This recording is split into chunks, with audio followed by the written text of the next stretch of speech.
Hooray, hooray, step right up now. You there, little girl with the cackles.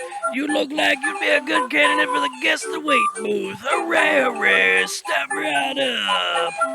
You're a little too shy in the wrong place now. Hooray, hooray, step right up. Come for the Fatso's human whack-a-mole game. Hooray, hooray, come see Bloodzo's Freak Show and Sideshow Emporium. Step right up now, hooray, hooray. Come see the most delightful little clown this side of the Mississippi. Little cool lappy, step right up now, hooray, hooray. Step right up and come see the gentleman of the hour, Charles McFree. The little child munching, beaten son of a son you ever seen. Step right up now. Come see Big Jim, the self-proclaimed master of the bandsaw. Took one too many to the face. Step right up now. Hooray, hooray. And don't forget that lovely little creature of the cemetery, Damien the Reaper. He's been out there for many years, so make sure you don't stick around too long. You might get body lice. Hooray, hooray. You there, sir, with the lazy eye. Tell us what you thought of tonight's program. I really enjoyed it.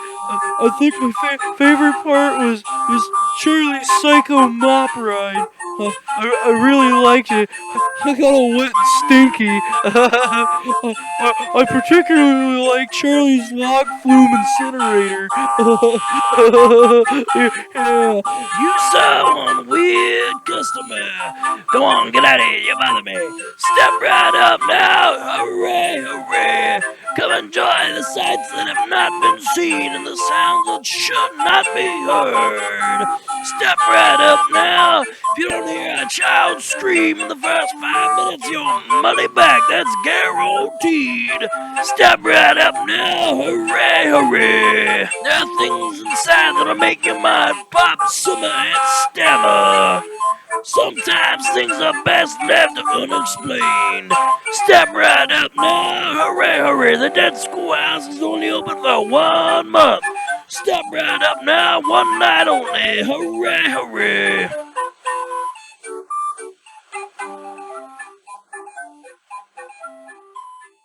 Dent Schoolhouse. I'm Dan. I'm Damien. And I'm Troy. We have two very special guests today, and I will let them introduce themselves. I'm Bud Stross, the co-owner of the Dent Schoolhouse, and I'm a Gemini and like chicken wings. I'm Randy Schadel. I'm the reviewer of the House of Doom Cincinnati Haunted House website. I love Japan, and especially Japanese women. Wahoo! So I think we're going to let Damien kick it off. He's got a few questions prepared for you, both of you gentlemen. Can you read what you wrote? I didn't write it. I typed it. I typed it, and I He misspelled came- lots of Why words. he can read it. He came Yes. prepared. How's it different from the old days of the Wait. Interview's off to a booming success, gentlemen. Hey! WAIF in the 70s and 80s and to it is now? Okay, the differences between the old school haunts and the modern haunts. I'd have to say there's two big differences.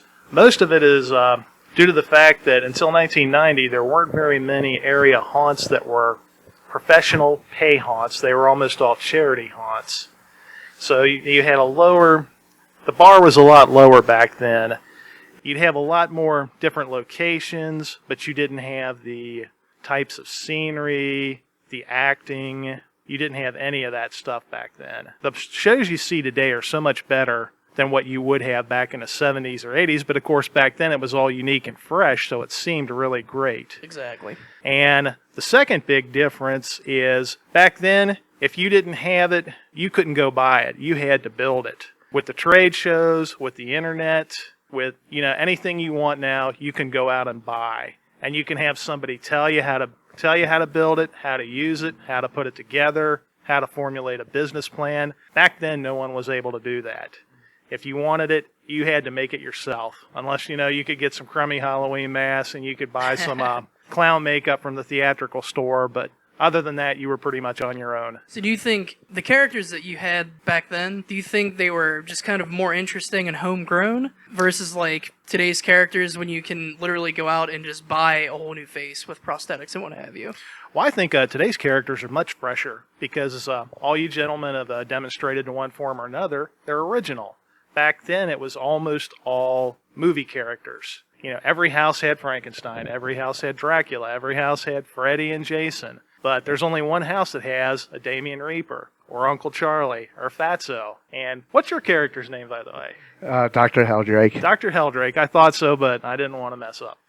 So you don't get you never used to get the unique characters than you do now. I think that it's much better for a haunt actor today than it was 30 years ago. There's no doubt about it. You can be an individual rather than a movie creature. And it even seems like, you know, now with like things like the MHC that offer acting classes and, you know, there's so much more media, you know, availability out there now to where you can actually get critiqued and, you know, what can I do to change it versus back in the day it was just pretty much like you're Frankenstein. You know, what do? You act, you know, stiff, walk around, grunt. Exactly, and now you can develop your own character.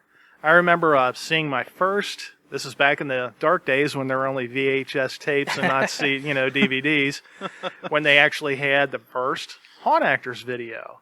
And I thought, wow, this is going to help out so many people. You know, you just don't get that, never got that sort of thing. And now, you guys, like you say, you can go up to Midwest Haunters Convention. You can take your, get critiqued. You can get up on stage like Damien Reaper's going to and sing karaoke. Or like Jasper and Jinx are going to be going at Midwest Haunters Convention. Or what exactly are they going to be doing? They're competing in an improv competition. Okay, and you know, all that stuff, it helps you develop your characters. I know that Bud here has several characters he's played during the time the schoolhouse has been open. So it allows you a lot of leeway. I think haunt actors these days, you know, they've got a lot more say into what goes into their roles than you did 30 years ago when it was, you're Dracula, go in there, go blah, blah, blah, you know. Come out of the coffin, look scary. That's all you did. You know, you couldn't say, well, I don't think my Dracula would do that. Right. He wouldn't act that way. I was hoping Bluzzo would show up at some point. He was invited to be part of the podcast, but I assume he ran into parental difficulty somewhere down the line. He has a kid. Uh-huh. That Exactly. explains everything. Little Bloodzet. Uh-huh. Who will no doubt be an actor here at some point. Oh, yeah. Actress. It's a generational thing, I think. Exactly.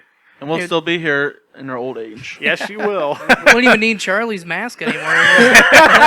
We'll That just would be hobble one around like old benefit. farts.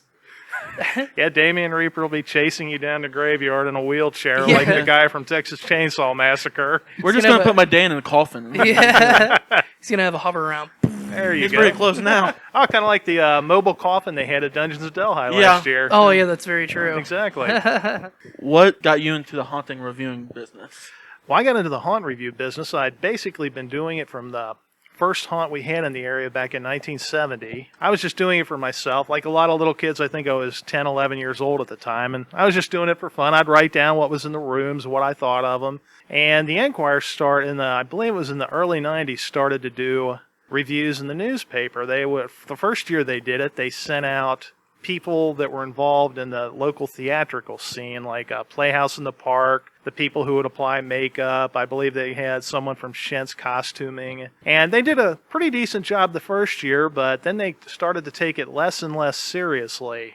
Until by the last year, they were having two 15-year-old teenage girls who had nothing to do with the haunt business and didn't know a thing about it. And I had offered my help to the Enquirer for many years to help them do a better job covering the haunts. And of course, they really didn't take haunts very seriously, so they never wanted any part of it. When the internet started getting banked up, I thought, well, I'll just start, take my personal website and turn it into a haunt review website. And after a year or so, I was really amazed to find out that people were actually reading it and enjoying it. Yeah. And the more and more I got into it, I was just really shocked at how many people really were checking it out, because this is back in 96, 97, before the internet had really Exploded. gotten to be Yeah. be the big thing it is now. And from there, I've just developed it every year. Last year, I was given the opportunity to do some reviews for City Beat magazine, and that was gratifying. And so I think, locally, haunts are starting to get a little bit more respect as the art form that they are, rather than just, a traveling freak show, the scary boys and girls kind of thing that the newspapers and TV stations used to like to treat them as. It was interesting.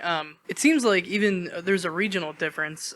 This past Halloween, I actually went out to Arizona and did a little traveling out there, and there was a clown, themed haunted house. So, me being fatso, I thought that was spectacular and interesting. When I was out there, it was kind of disappointing because it didn't seem like they really took it to heart as much as the Midwest to the South takes it. I don't know if you guys have ever seen the program, the Top 10 Haunted Houses or something like that on Travel Channel.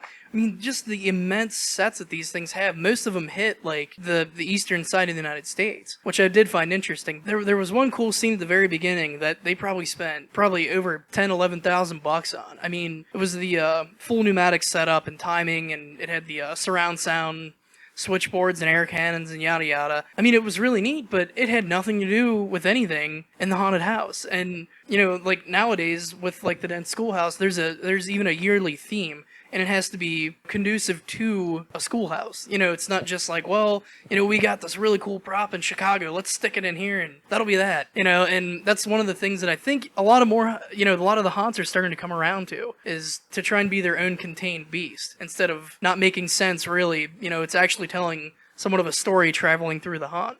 So yeah, the days of most haunted houses we were talking about earlier, charity haunts, they would just do movie themes. Mm-hmm. And, you would have an outdoor scene in one with the werewolf. Then in the next one, you'd be in the middle of Dr. Frankenstein's lab. Then you'd be to a zombie. I mean, you just go from one thing to another. But theming is definitely the trend that's hot now. I don't think we've got two of the best themed haunts in the nation right here in Cincinnati with Dent and also the USS Nightmare. Yeah, it's very true. They've really stepped up their nautical theme the last few years. And here, the schoolhouse theme just seems to get bigger and bigger and take more of the house over every year. Yeah, I can't wait till we end up buying Bob Summerall next door. We're going to own half of Harrison Avenue. This is getting a little ridiculous, guys. Let's tone it back. Yeah, Summerall. Troy's over there losing it. There you go. I think he wants to work. I think he wants to haunt Bob Summerall. Yeah. Work the lift. You need your tire changed? Yeah. Well, there are hydraulics in here, so I guess that's like a good place for baby Zeus. Not only do you get Run around with a changed tire, you get a changed diaper. I've never gotten to see baby Zeus. Can you describe him for me? Let's see, baby Zeus tends to wear a onesie blue, where his he has an open back to where you can see his diaper hanging out. It's pretty That's awesome. a pretty picture you're painting. Yeah, he has a teddy bear, cheerleader teddy bear nonetheless. Oh, yeah. He likes to run around That's with. what I'm talking about. That's right. That's one of the more fun characters that we've had at the haunt. The tricycle, I think it was also one of the funnier things that he's ever done. That was pretty humorous from what I've heard. Getting back to the original point, if I think I can remember it, I do think that the Midwest is the heart of the haunt nation. We have more haunts in Ohio probably than per capita than any other state in the nation. I mean, you look at the listings on Haunt World or any of these other haunt sites, it's just amazing. Right, sometimes they're few and far between. So, like in Arizona, how many would you think of around there? Well, in that particular place, I was in Phoenix.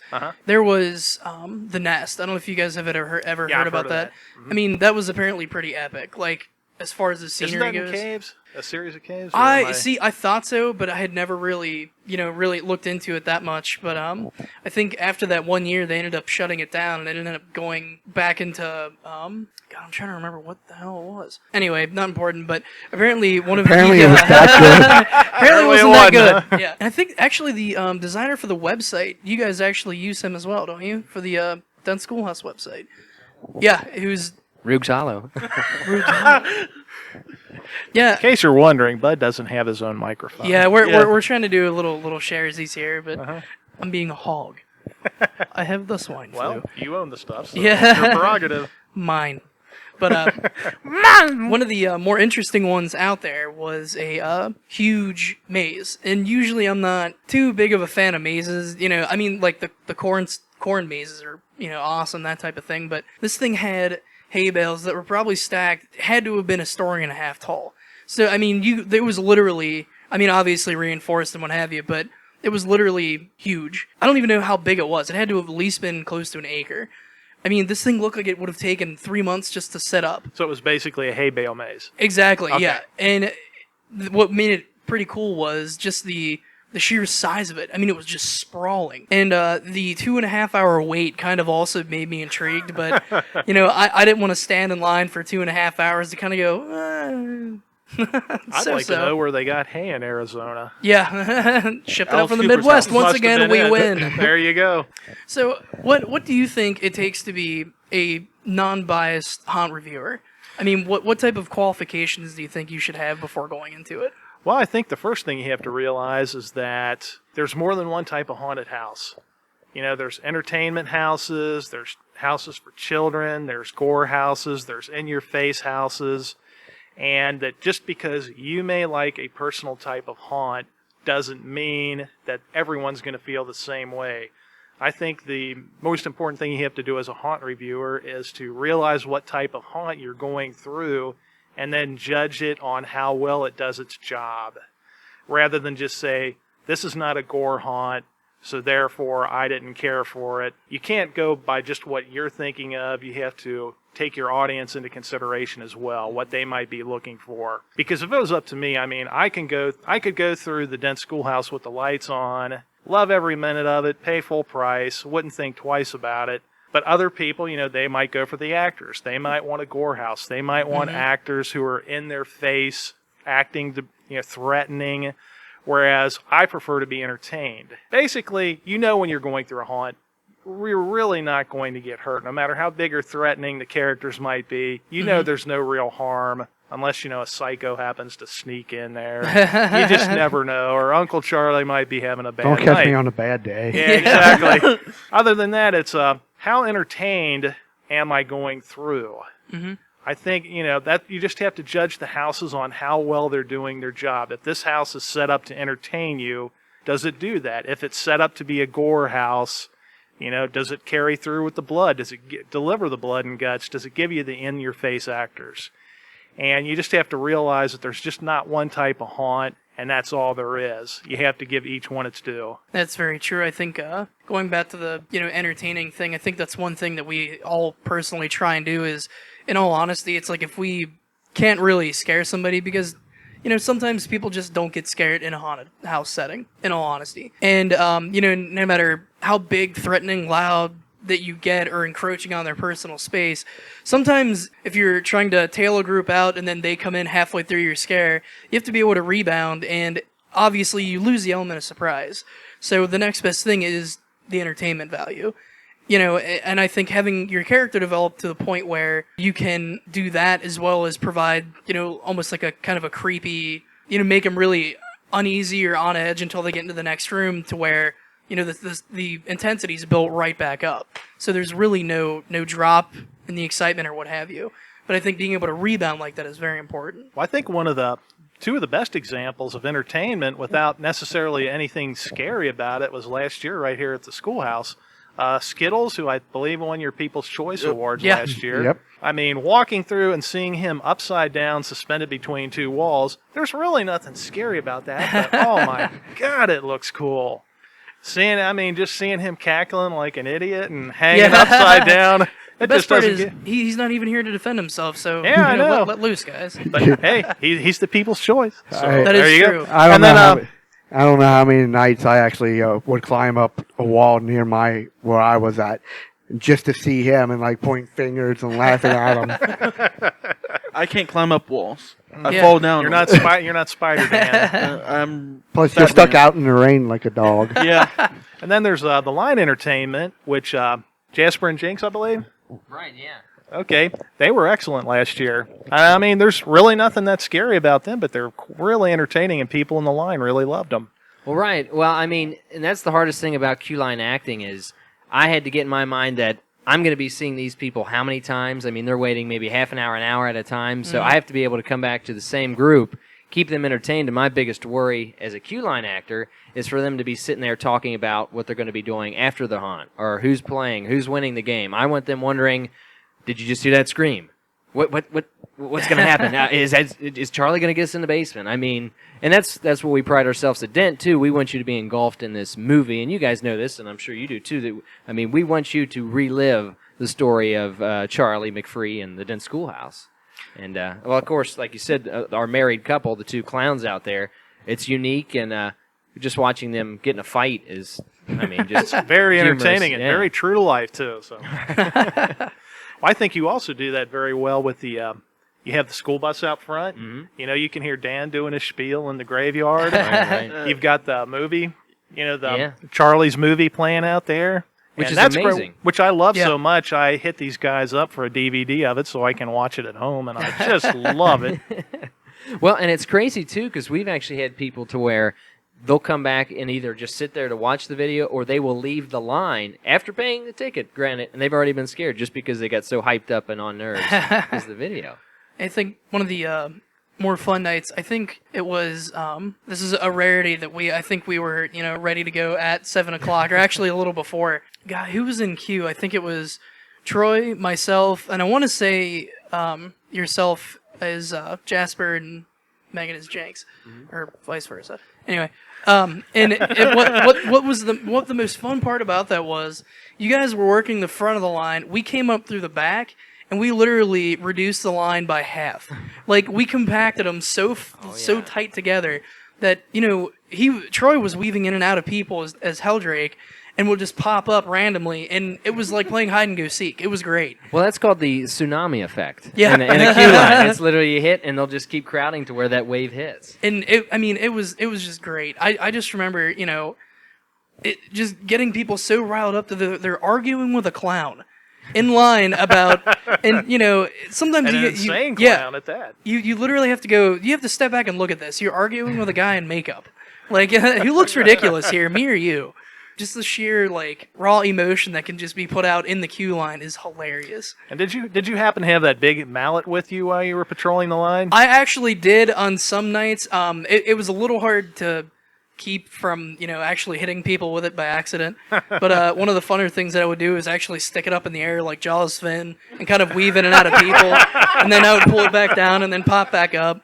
But most of the time I throw it underneath the bus out front just so I can have my hands access free. to it yeah, if you need exactly. It. And I kind of feel like one of the Mario Brothers, Quick joke. What's Mario's favorite fabric? Denim, denim, denim. Yeah. How'd you like that? Bad?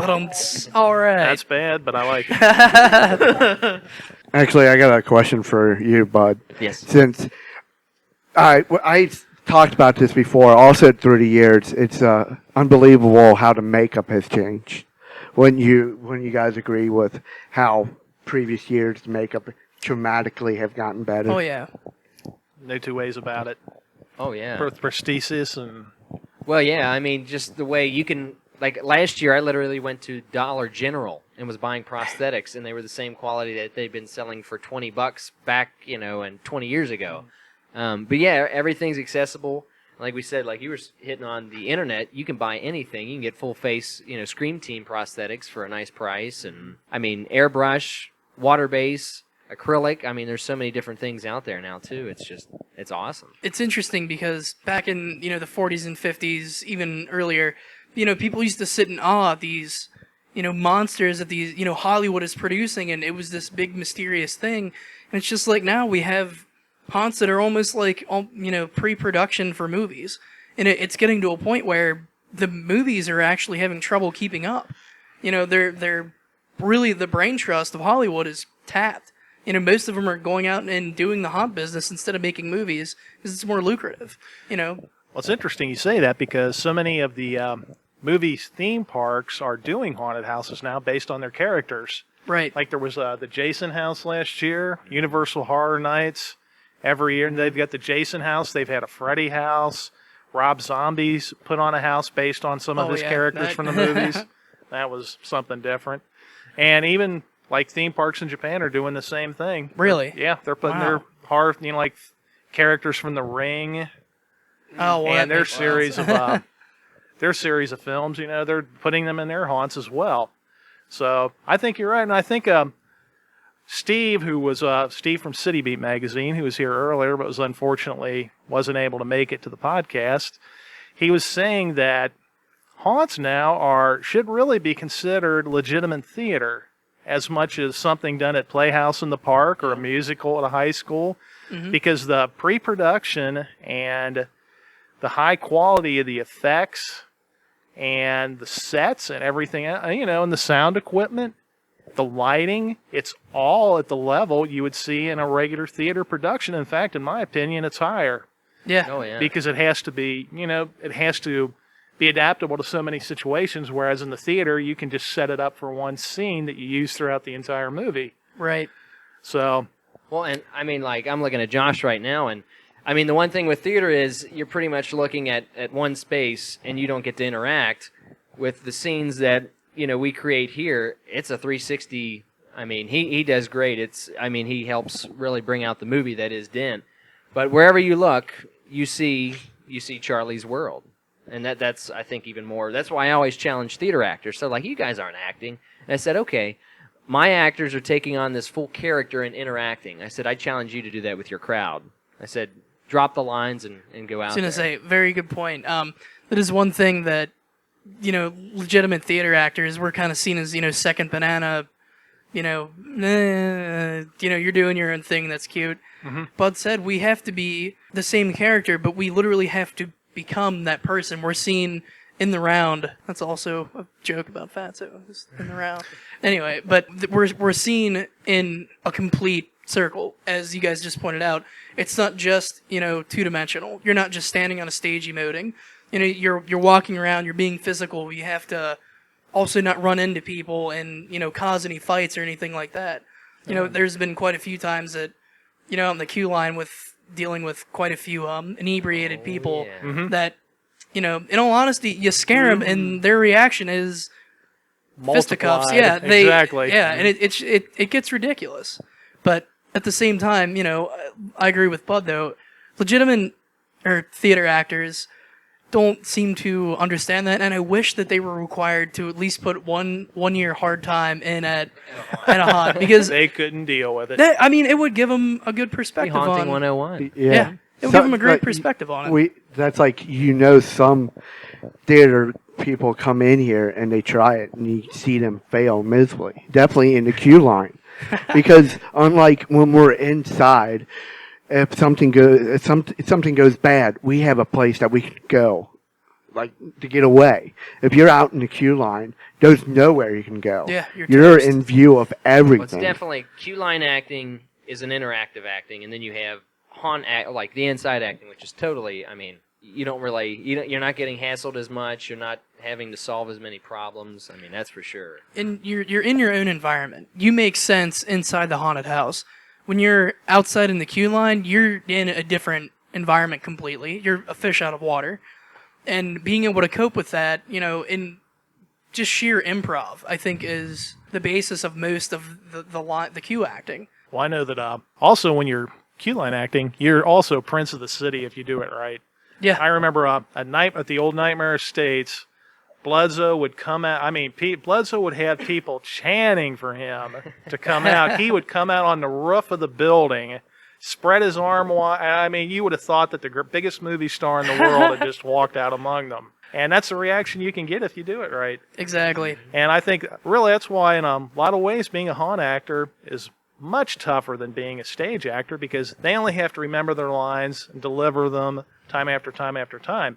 With a haunt actor, you have to change your approach depending on the people you're going after. Right. Some people you might have to be a little bit more in their face and threatening. Other ones you just want to kid around with. Other ones that are really scared, you have to back off but still be able to entertain them a little bit.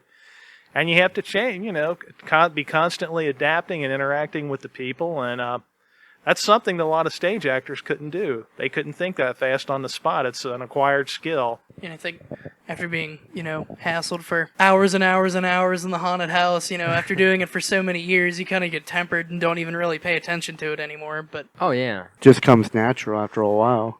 and like Damien in the Graveyard just has his own issues. Let's hear a little bit of Damien's spiel, shall we? He was displaying it earlier. You want me to give you a little bit of Damien, son of a crackerjack? When it's all said and done, there will be damnation for all mankind. Oh, when they go down into hell, it gives me a great big smile. And are we going to have Dan preview his karaoke for us, or are we going to pass on that You for guys right want now? some crazy? I'd love to hear it. Hold on, he's doing the meatloaf thing. He's got the... Crazy, but that's how it goes. Millions of people live. Damien Raper, everybody. Let's go. Hey! And while we're at it, we were speaking about Josh earlier. Let's give Josh a great big hand. He was just married last week. Yeah. Yes. That's the scariest thing you can do. And I missed the I missed the party, and I am really hot about it. Okay, back to our regularly scheduled programming. Well, and just to let you guys know too is when Dan was doing his Damien, or however Damien doing his Damien, the eyes did go in the back of the head. So you can have that visual in your head. I will give you guys a video on somewhere around it. If it's not on YouTube already. Anything else you guys wanted to bring up? I'd say that's a big no. You got anything else there, Dan? He's looking over the scribbled tome. I like how the back of your questionnaire you actually have a picture. Or A drawing of Damien. It's his watermark, yeah. It's a signature. My house is just full of pictures of Damien. And that's in the bathroom, the living room, on the floor. Underneath the pit bull, the chihuahua's biting on it. That didn't sound right. So, do you guys have any questions for us? Let's see. Turning the tables here, yeah. I hadn't really thought any, but Who's not prepared now? Okay, what's Adam's character? Because I keep getting you two mixed up. He disappeared, but he's around. Here he comes. Okay. Adam. I was asking about your character because for some reason I always get your two characters mixed up. The names. The eyebrows. Well, It's what really it's well, they look so much alike. well, yeah, I guess I got a couple different names I go by though, but mainly you would know me as my line. Where's your hall pass? Oh, okay, Mr. the hall monitor. That's me. Yeah, the hall monitor, basically. Yeah. I remember seeing you in the lab last year when you had. No, that wasn't me. That wasn't you. That wasn't me. No. I was Dr. It's the eyebrows. Yeah. They all have the same. Okay, so who's Dr. Creep? Dr. Creep is Andy Becker. Okay. He's I've known him for years and years and years since we were little kids. And probably we were at Dungeons at Delhi years and years ago when we were younger and fatter. Well, I'm fatter now. But yeah. And aren't we all? Yeah. The tons of pizza. Yeah, we just knew each other since we were probably in 3rd grade, and he hasn't shut his mouth since. That's for sure. Yeah. He's probably the one actor that just stands out as the most talkative or the most rambunctious. It's like a chatterbox. Yeah. It just never stops. But he knows I love him. He was there at my grandpa's funeral. So, which Dan helped me out quite a bit. I like to plug him. No, wait, what?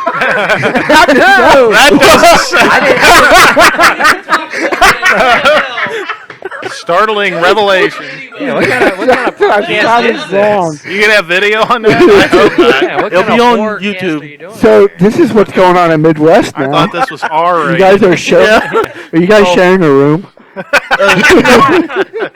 Hey, baby, you want some damnation? Looking mighty fine in them brown trousers, son. Okay, I do have a question for you. Tony, who used to be your cohort over at the Dungeons of Delhi, have you heard anything from him? I have not. We had talked a little bit about him possibly coming over, because I know he was He was in the Army, actually, and I think he ended up getting really bad stress fractures in the backs of his heels from carrying, the weight Heavy of packs. packs? Yeah, and I think he was on medical discharge because of that. And I had talked to him, but I haven't. We haven't really been in cahoots in a long time. So. Yeah, I was just basically wondering if he was still in the service or not, but apparently not. Yeah, I was gonna say I know he's out, but I'm not exactly sure what's been going on with him.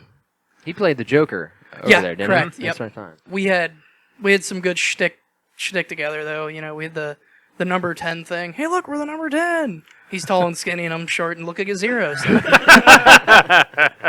Then he was the perfect height to where I would stand in the door, and I had the old weird mallet for the human whack-a-mole thing, and he would stand behind me, and I'd go, "I've got friends," and then duck down, and he would spring out. And we actually had a third in there one night and did that, and the reaction was hilarious. We had a good big strobe that was going about as fast as it would go, pointing toward the door, and I mean it looked pretty good. That was fun. So Dan, or should I call you Damien? Yes, me back How, to me. how does it feel to be the front man for the schoolhouse? Setting the stage for everything that comes after you. I tell you, with all these great actors and the great Dent Schoolhouse is just unbelievable. As soon as I walked into their place, it was like walking into a movie theater or movie Set. set. There Yeah, you go. Well, if yeah. you go down to the clown area, you get the stale popcorn on the ground. So Well, that's yeah. right. which I have. Yummy. But just the He's speechless. yeah. Yes, I'm he very is. speechless. He is of- flabbergasted. I am very honored doing this now here at the Dent Schoolhouse. 3 years ago until now, I just can't be luckier. It's just a totally different thing from old dungeon days. Josh just does an incredible job with the building with his crew, and Bud with his makeup. I come in every day just lucky, and you should have saw what Troy just did. We're gonna pretend like that. So you're not one of the actors that trashes Josh's meticulously built sets? No. No. I'm awed by it. I really am. It's just a totally different feeling of plugging. You feeling should is see me in the called corpse awesome. out there, Oh, that And, paints a picture. Oh. and just I work with the best cast. That we got Dr. Heldrake, Fatso, Suicidal Adams, the Josh Creep, Wells. Josh Wells. Josh, have you ever acted here? I believe the first year we kind of were That's right. job shadowing, if you will, the previous owner. I think one night I acted. I think But it was not one of while the you've last had- nights I give of these guys operation. credit because Okay. it kicked my butt. Was in the asylum up there for one night, probably the last night of the season in 2005, and that was enough for me. And You like building it better than you like running around in it. So where did your what was your haunt experience before you started here, or have you always been here? Actually, my story of starting up was I've been wanting to get in a haunted house work. For a while when my dad's a retired Cheviot police officer, and they would have Harvest Home. They had a trail there, and my best friend and I did that like 2 nights, and I loved it. And finally, my stepsister at the time was dating one of our actors back then, Sam, and one of her friends were dating some of the other actors. They told me they were always looking for people. So I came up, and that was I think 10 years ago. And I've been at the Dent Schoolhouse ever since. And in fact, my first night I was working in the funeral parlor. They had upstairs, which I was the only actor upstairs, and I was the first actor that they met. They didn't tell me this until after the first night, and they said I did such a wonderful job. They put me there, I think, the next 5 nights, and I'm like, get me out of the top floor. So, Bud, if somebody would like to be a creature at the Dent Schoolhouse, are you looking for people still? We are. We have a large cast, and we try to have around 40-ish to 50-ish actors every night. So, since we have such a large attraction, we have still our main crew, but of course, every once in a while, you lose one here or there due to marriage or moving or school or whatnot. all of the above. But yeah, and that's the cool thing about haunt acting. it's great if you have experience, but at the same time, some of the most normal, and I put my fingers up, normal people can Air make some of the quotes. craziest characters. And I mean, if you want to act or try out, because we do have tryouts, we're a little more particular than some haunts. You can log on to our website at frightsite.com. That's frightsite.com, and you can go to Contact Us, which is the top right link, and of course we have a small little link there that puts you right over to our personnel department. So, figured I'd plug that. I think that's interesting that you bring up that you get some of the most normal people make for the best characters. Since Bloodzo's not here, I'm going to talk about him behind his back. We have no problem with that. I'll show him. But, I mean, in real life, he's the most quiet, down to earth, I mean, very thoughtful, very well-spoken individual you'd ever want to meet. But when you get him inside a haunted house, he is one of the craziest mofos you're ever going to run across. Very true. And there's just so many people like that. And it's just amazing to see the transformation that some haunt actors, I mean, a lot of times you get these people that are gonzo in real life, they get into the haunt acting and they freeze up. Mm-hmm. And it's like, okay, well, let's go get that quiet guy. He looks weird. It's the quiet ones you have to watch. Mm-hmm. It's weird. That's why I think Josh would make such a great actor. I'm telling you, back at like the Yard Hunt days, he did great acting. That's why I wish, hopefully one of these nights, I mean, I'm going to throw out the challenge now. I'd love for one night for him to bring out his insane character. Okay, because I mean, it's a great character. Yeah, wait, how many times has he said you're on? He I says have to this make- every year. This is a public You have to make challenge. sure This is a public challenge. This This has will been be taped and launched recorded. shortly. He's thrown down the gauntlet, and I want to make sure I'm there that night, too. Okay. Okay, well, you heard it here first. Yeah. That is very true. Mm-hmm. And once again, I'm Dan. I'm Damien. And I'm Troy. Special thanks to both of our guests. Bud. And Randy. We'll catch you later, casters. Have a good one. Okay, yeah, thank you. Okay, yeah, put that down, please. All right, please leave. That's it. See ya, bitch.